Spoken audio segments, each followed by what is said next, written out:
Hi, hello aspirants. Welcome to our channel. My delight is in education.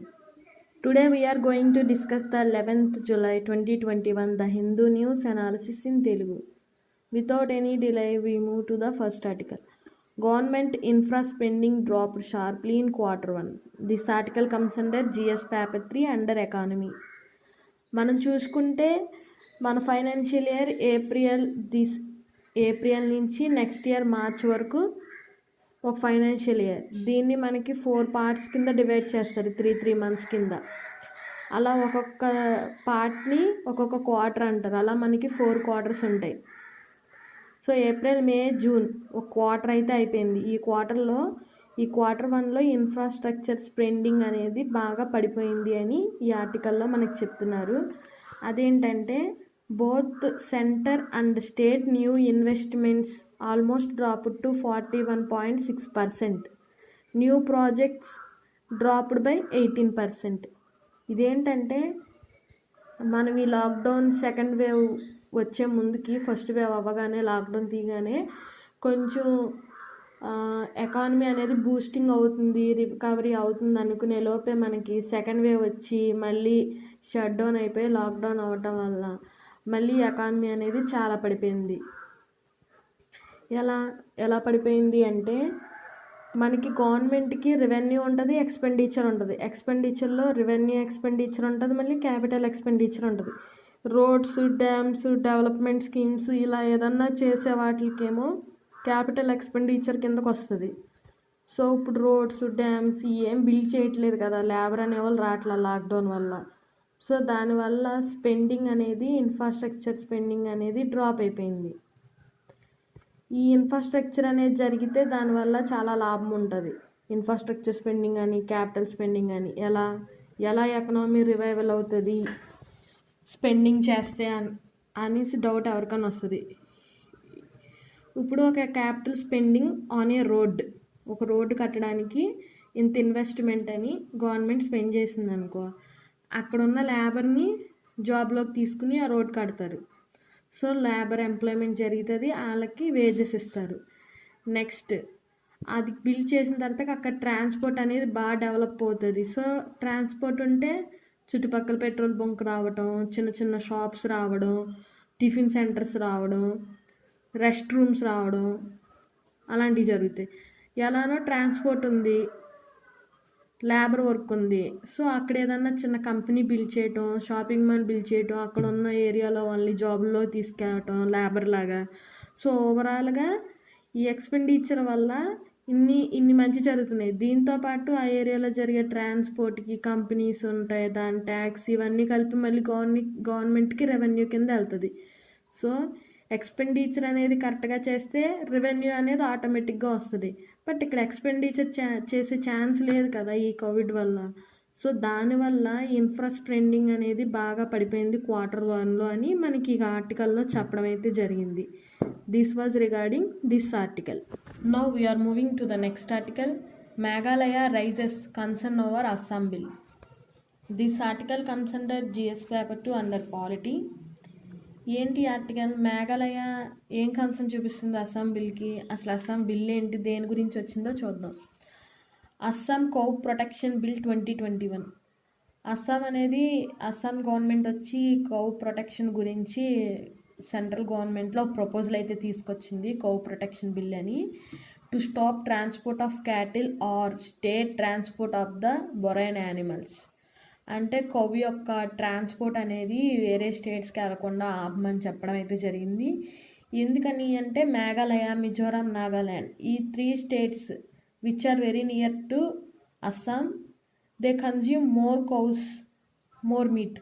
వాళ్ళు ఎక్కువ ఈ cow meet అనేది బాగా తింటారనమాట. అందుకని చెప్పి ట్రాన్స్పోర్ట్ చేయరాదు బొరైన్ యానిమల్స్ని అని అస్సాం వాళ్ళు ఈ కౌ ప్రొటెక్షన్ బిల్ని తీసుకొచ్చారు.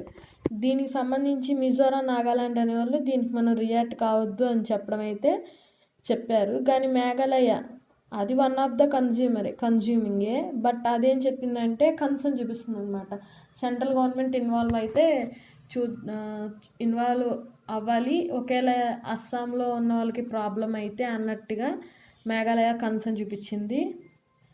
అండ్ ఈ బిల్ ఏంటంటే బిల్లో ఇంకేం చెప్తుందంటే bill seeks to replace the existing Assam క్యాటల్ preservation act 1950 which allows the slaughter of cattle above 14 years of age after approval from local veterinary officers. Already వాళ్ళకి 1915లో వచ్చింది అస్సాం క్యాటల్ ప్రిజర్వేషన్ యాక్ట్ అని, అది ఇప్పటికీ నడుస్తుంది. దాని ప్రకారం ఏంటంటే 14 ఇయర్స్ కన్నా అబవ్ ఉన్న క్యాటిల్స్ని అక్కడున్న వెటర్నరీ డాక్టర్ 14 ఇయర్స్ అని అప్రూవ్ చేసిన తర్వాత దాన్ని స్లాటరీ హౌసెస్కి పంపించవచ్చు, అంటే తినడానికి స్లాటింగ్ చేయడానికి పంపించవచ్చు అని ఆ యాక్ట్ ద్వారా ఉంది. బిలో 14 ఇయర్స్ వాటిని చంపకూడదు అని. బట్ ఇప్పుడు వీళ్ళు ఏంటంటున్నారు అస్సాం వాళ్ళు అంటే బిలో 14 అబవ్ 14 కాదు, అసలు క్యాటిల్ ట్రాన్స్పోర్ట్ అనేది చేయరాదు వేరే స్టేట్స్కి, క్యాటిల్ని సేవ్ చేయాలి అన్నట్టుగా అస్సాం వాళ్ళు ఒక బిల్ అయితే తీసుకొచ్చారు, అస్సాం కౌ ప్రొటెక్షన్ బిల్ అని. ఫర్దర్ ఇన్ఫర్మేషన్ వచ్చినప్పుడు మనం దాని గురించి మళ్ళీ ఎక్స్ప్లెయిన్ చేసుకుందాం. This was regarding this topic. We are moving to the next article. Sikkim blossoms state name to 27% of India's flowering plants. This article comes under GS paper 3 under ecology and environment. మనం Sunday paper చూసుకుంటే ఎక్కువ science and technology and environment ecology మీద ఎక్కువ articles ఉంటాయి. So ఈ article వచ్చి environment and ecology. ఏంటి అసలు ఈ సిక్కింలో బ్లాసమ్స్, ఈ ఫ్లవర్స్ ఎందుకు ఇండియాలో ఎంత ఎక్కువ, రీజన్ ఏంటనేది చూద్దాం. అసలు యాక్చువల్గా మన ఇండియాలో చాలా డిఫరెంట్ టైప్స్ ఆఫ్ స్పీసెస్ ఉంటాయి ఫ్లవరింగ్ ప్లాంట్స్లో. టోటల్ కౌంట్ వచ్చి 18,004 స్పీసెస్. అందులో ఓన్లీ సిక్కింలోనే 4,912 naturally occurring species are in Sikkim. అంటే 18,000లో 4,912 అనేవి సిక్కింలోనే ఉన్నాయి. సో మొత్తం కంట్రీలో ఉన్న డిఫరెంట్ స్పీసెస్ ఆఫ్ ఫ్లవర్స్లో 27% అనేది సిక్కింలోనే ఉంది. అండ్ ఏరియా పరంగా చూసుకుంటే Sikkim is less than 1% of India's land mass. ఇండియాలో ల్యాండ్ మాస్తో చూసుకుంటే 100% ఇండియా ల్యాండ్ మాస్ అనుకుంటే లెస్ దాన్ 1% అనేది సిక్కిం. చాలా స్మాలెస్ట్ స్టేట్. అంత స్మాలెస్ట్లో కూడా హ్యూజ్ క్వాంటిటీ ఆఫ్ ఈ బ్లాసమ్స్ అనేవి ఉన్నాయి. దానికి రీజన్ ఏంటంటే ఇది కాంచనగంగా బయోస్పియర్లో ఉంటుంది అండ్ డిఫరెన్స్ యాటిట్యూడ్నల్ ఎకోసిస్టమ్ ఉంటుంది. సో డిఫరెంట్ యాటిట్యూడ్నల్ ఎకోసిస్టమ్ ఉండడం వల్ల it is an opportunity for హెబ్స్ and trees to grow and thrive. అక్కడున్న హెబ్స్ మొక్కలు కానీ చెట్లు కానీ పెరగడానికి బతకడానికి అనుగుణమైన ఎకోసిస్టమ్ అనేది మనకి ఆ ఏరియాలో ఉంటుంది.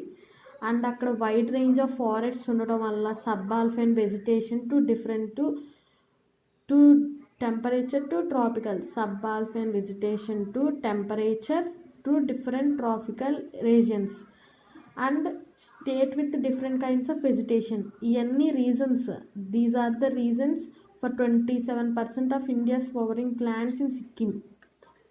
దిస్ వాజ్ అండ్ ఇదేంటంటే ఇంకా botanical survey of India that is BSI as publication list of 4,912 naturally occurring species are in Sikkim అని చెప్పడం జరిగింది. వాళ్ళ యొక్క పబ్లికేషన్ లిస్ట్లో 4,912 న్యాచురల్లీ అక్కరింగ్ స్పీసెస్ ఉన్నాయని BSI వాళ్ళు రిలీజ్ చేస్తారు. అందుకనే ఈ ఆర్టికల్ న్యూస్లో రావడం అయితే జరిగింది. This was regarding this article.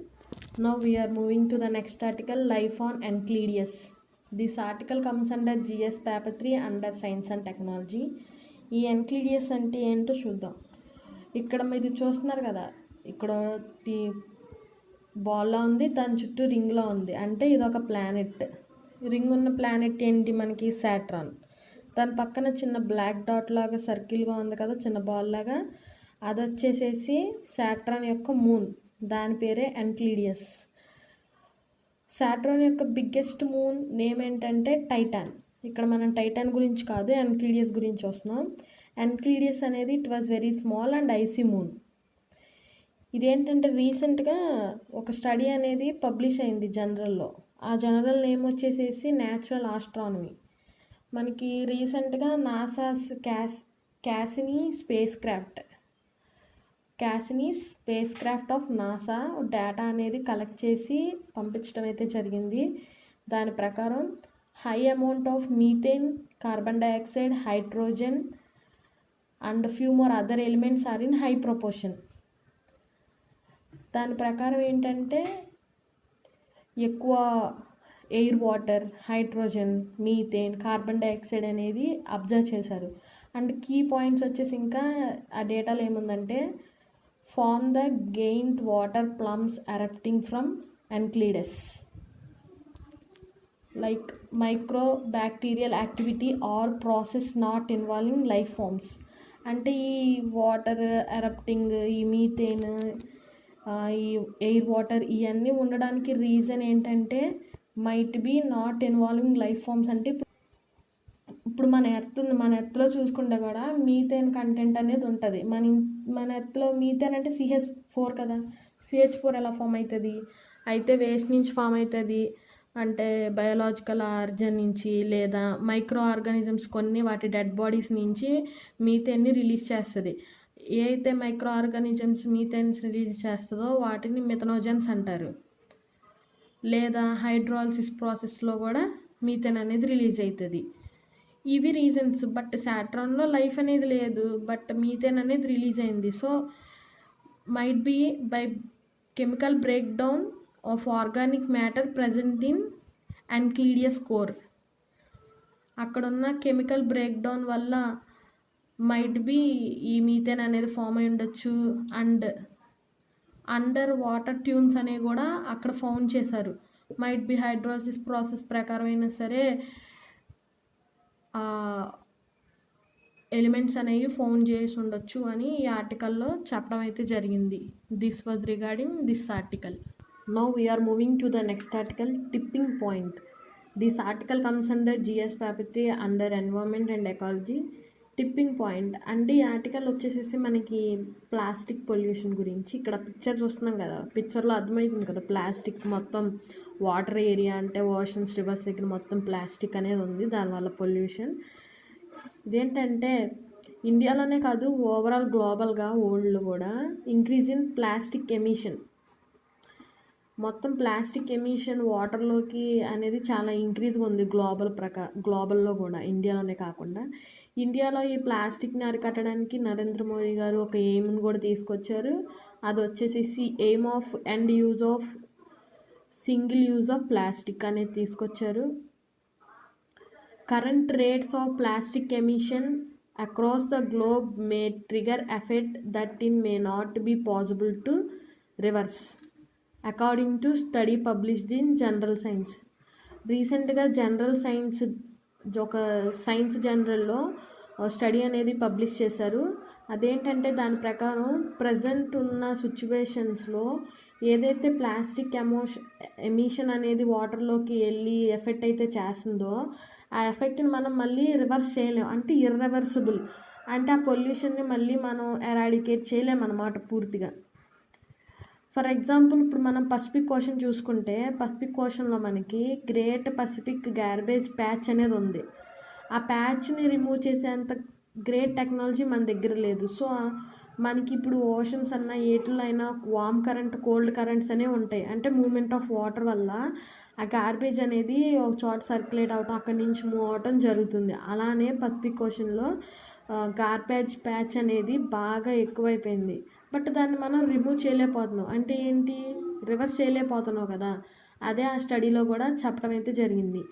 మనం రీసెంట్గా ఒక రేట్స్ ప్రకారం చూసుకుంటే 2016 ప్రకారం గార్బేజ్ అనేది వాటర్ బాడీస్లో 9 to 23 million metric tons per year అనేది ఇంక్రీజ్ అవుతుంది. ఇది ఎట్లానే కంటిన్యూ అయ్యకుండా పోతే 2025 కల్లా డబుల్ అయిపోద్ది. ఇవి ఇలా డబుల్ అయిపోకుండా పోతే ప్రాబ్లం ఏంటంటే ఎన్విరాన్మెంట్లో చాలా చేంజ్ వస్తుంది. ఫుడ్ చైన్ అనేది చాలా డిస్టర్బ్ అవుతుంది. ఆ యాక్వాటిక్ యానిమల్స్ యొక్క లైఫ్ అనేది వైపౌట్ అయిపోతుంది. చాలా బయోస్పియర్ డిస్టర్బెన్సెస్ అనేవి జరుగుతాయి. సో ప్లాస్టిక్ పొల్యూషన్ అనేది చాలా డేంజరస్. మనం క్యాజువల్గా కూడా ఏదైనా లాంగ్ టైం స్టోరేజ్ చేయాలన్నా కూడా ప్లాస్టిక్లో పెట్టి స్టోరేజ్ చేస్తాం. ఎందుకని, ప్లాస్టిక్ అనేది అంత తేలిగ్గా పాడైపోదు కాబట్టి. అది పొల్యూషన్కి చాలా ఎక్కువ దోహదపడుతుంది. దానివల్ల యానిమల్స్ కన్జ్యూమ్ చేసినా కూడా ఇది డైజెస్ట్ కాక చనిపోవడం, చాలా డిస్టర్బెన్సెస్ అనేది లైఫ్కి క్రియేట్ అవుతూ ఉంటుంది. So this was regarding this article. Now we are moving to the next article. Can schools be reopened during the pandemic? This article comes in the GS paper 2 regarding education. ఇది చూసుకుంటే మనకి March 22, 2020 మనకి lockdown అనేది announce చేశారు ఇండియాలో overall country వైడ్గా. అప్పటి నుంచి ఇప్పుడు దాకా చూసుకుంటే మధ్యలో కొన్ని రోజులు గ్యాప్ ఇవ్వడం అయితే జరిగింది. మళ్ళీ సెకండ్ వేవ్ రావటం, మళ్ళీ second lockdown, shut down of schools అన్నీ జరిగినాయి. ఫస్ట్ టైం దాన్ని బట్టి సెకండ్ టైం లాక్డౌన్ వచ్చినప్పుడు ఆన్లైన్ ఎడ్యుకేషన్ అనేది ఇంట్రడ్యూస్ చేయడం ఇదంతా చేశారు. సో మనం పాస్ట్గా కూడా న్యూస్ ఆర్టికల్స్లో చూసాం డిజిటల్ డివైడ్ గురించి, మిజోరాం స్టూడెంట్స్ గురించి, ట్రైబల్ ఏరియాలో స్టూడెంట్స్ గురించి. కొంతమంది దగ్గర మొబైల్స్ ఉండవు, కొంతమంది దగ్గర 5-6 కలిపి మొబైల్స్ ఉంటాయి, టైం మేనేజ్మెంట్ కుదరదు. మొబైల్స్ ఉండి నెట్ వేయించుకోవడానికి బ్యాలెన్స్ ఉండదు, మొబైల్స్ ఉండి నెట్ వేయించుకోవడానికి బ్యాలెన్స్ ఉన్న సిగ్నల్స్ ఉండవు. ఇవన్నీ ప్రాబ్లమ్స్. ఇవే కాకుండా ఈ స్టూడెంట్స్ టు టీచర్ ఇంటరాక్షన్ ఎప్పుడైతే తగ్గిపోతుందో ఆ క్వాలిటీ ఆఫ్ ఎడ్యుకేషన్ కూడా బాగా తగ్గిపోతుంది. అవుట్డోర్ గేమ్స్ ఉండవు, ఈ కమ్యూనికేషన్ స్కిల్స్ అనేది తగ్గిపోతాయి. ఒక 2 years కంటిన్యూస్గా బుక్ ఓపెన్ చేయకపోతే సిచ్యువేషన్ ఎలా ఉంటుందో ఒకసారి ఇమాజిన్ చేసుకోండి. 1 night స్టాండ్స్ చేసే వాళ్ళకి బాగా తెలుస్తుంది. ఇప్పుడు ఎగ్జామ్ ముందు రోజు చదివే వాళ్ళకి, నేను ఎగ్జామ్ ముందు రోజు చదివే టైపే. ఆ ముందు రోజు చదివినప్పుడు చాలా డౌట్స్ వస్తాయి, చాలా ఈ గ్యాప్లో చాలా స్పెల్లింగ్స్ మర్చిపోతాం, అన్ని గ్రామటికల్ మిస్టేక్స్ పెరిగిపోతాయి, ఎక్కువ రోజు స్టడీకి దూరం ఉంటాయి. అలాంటిది 2 years నుంచి స్కూల్స్కి వెళ్ళకుండా ఉంటాం. అసలు కొంతమందికి అయితే ఆన్లైన్ ఎడ్యుకేషన్ కూడా లేదు. ఆన్లైన్ ఎడ్యుకేషన్ ఎక్కువ నేను చూసింది నా చుట్టుపక్కల కూడా 9th class వాళ్ళకి, 10th class వాళ్ళకి, inter final year, engineering final year వీళ్ళకే ఎక్కువ ఆన్లైన్ క్లాసెస్ చూసాను నేను. Below 6th class, 5th class వాళ్ళకి అసలు ఆన్లైన్ క్లాసెస్ లేవు. ఇంకా చెప్పాలంటే గవర్నమెంట్ స్కూల్ వాళ్ళకి కూడా ఆన్లైన్ క్లాసెస్ లేవు. ఆన్లైన్ క్లాసెస్ ఉన్న వాళ్ళు కూడా చాలామంది మిస్యూజ్ అయిపోతున్నారు. మా ఇంట్లోనే చూసాను నేను, మా రిలేటివ్స్లో కానీ ఎక్కడన్నా క్లాస్ అంటే ఇన్స్టాగ్రామ్ స్క్రోల్ చేయడం, పక్కకి వెళ్ళిపోయి యూట్యూబ్ చూడడం, గేమ్స్ ఆడడం, ఇలా చాలా లాసెస్ అనేది ఉంది. సో దీనికి సంబంధించి స్కూల్స్ ఓపెన్ చేయాలా, ఓపెన్ చేయరాదా ఈ పాండమిక్లో అంటే అందులో కూడా కొన్ని ఫాల్స్ ఉన్నాయి. పేరెంట్స్ ఏమో కొన్నిసార్లు ఆన్లైన్లో చెప్పడం బెటర్ అనుకుంటారు, కొన్నిసార్లు స్కూల్కి పంపించడం బెటర్ అనుకుంటారు. మళ్ళీ అందులో చూసుకుని స్కూల్కి వెళ్తే మళ్ళీ కరోనా వస్తుంది, జీవితాల కన్నా స్టడీ ఎక్కువ అని కూడా ఉంటుంది. ఇంకొకసారి ఏమో ప్రజెంట్ ఇప్పుడు చదవకపోయినా పర్లేదు అనుకున్నా కూడా ఈ ఎఫెక్ట్ అనేది ఫ్యూచర్లో చూపిస్తుంది. 2 years గ్యాప్ వచ్చేసింది, ఇంకా చదివే ఇంట్రెస్ట్ పోతుంది చాలామందికి. సో ఒకవేళ స్కూల్స్ ఓపెన్ చేయాలన్నా కూడా కష్టమే, చాలా ప్రికాషన్స్ తీసుకోవాలి. లైక్ టీచర్స్, స్టూడెంట్స్ అందరూ మాస్క్ పెట్టాలి, ఇది చేయగలరు. హ్యాండ్ హైజీన్ మెయింటైన్ చేయాలి, శానిటైజ్ యూజ్ చేసి, ఇది చేయగలరు. ఫిజికల్ డిస్టెన్స్ మెయింటైన్ చేసేలా చేయడం, ఇది చేయగలరు. ఎడిక్వేట్ వెంటిలేషన్ వచ్చేలా చేయగలరు. ఒకే క్లోజ్డ్ రూమ్లో కాకుండా కొంచెం ఓపెన్ ఏరియాలో క్లాసెస్ కూడా పెట్టగలరు. అండ్ రూమ్స్ని రీడిజైన్ చేసి కరోనా ఎఫెక్ట్ కాకుండా చేయగలరు. అండ్ కానీ చేయలేనిది ఏంటంటే వీక్లీ 2 మెడికల్ టెస్ట్ అనేది చేయించాలి. మరి అంతే కదా, మరి సేఫ్టీ, పిల్లల సేఫ్టీ ఇంపార్టెంట్ కదా, డైలీ చెకప్లు చేయించాలి. ఇవన్నీ కష్టం, అన్నీ కలిపి చేయలేము. ఎందుకంటే ఇప్పుడే ఎకానమీ చాలా పడిపోయింది, ఫుల్ హెల్త్ సెక్టార్లో పెట్టేశారు. మొత్తం ఎకానమీ కాన్స్ట్రక్షన్స్ వచ్చేసినాయి, ఎకానమీ సింక్ అయిపోయింది, జిఎస్టీ పడిపోయింది, అన్నీ పడిపోయింది. ఇలాంటి టైంలో ఇన్ని ఛాలెంజెస్లో తీసుకురావడం అనేది కష్టం. చూద్దాం ఎలాంటి నిర్ణయాలు తీసుకుని స్కూల్స్ అనేవి రీఓపెన్ చేస్తారో. This was regarding this article. నా సమాచారం కనుక మీకు నచ్చినట్టయితే లైక్, షేర్ అండ్ సబ్స్క్రైబ్ చేయండి.